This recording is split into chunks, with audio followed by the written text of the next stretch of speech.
Dans le métier d'agent immobilier, la carte d'agent immobilier est la condition sine qua non pour exercer le métier. Vous le savez, vous en avez été informé, le franchiseur le sait, il en a été informé.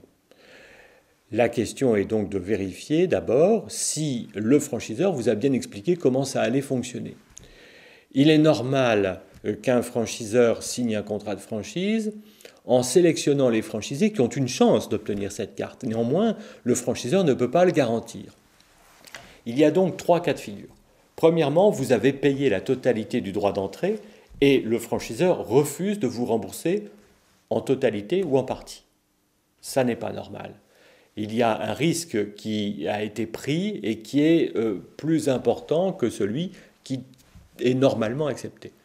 Deuxième cas de figure, le franchiseur vous a demandé une partie du droit d'entrée à la signature du contrat ou au contrat de réservation et vous demandera le reste lorsque la carte d'agent immobilier vous sera accordée et que le contrat définitif de franchise pourra être signé. C'est une situation normale, pour peu bien entendu que le montant de la partie du droit d'entrée qui vous est réclamé au départ vous semble convenable. C'est une pratique tout à fait courante.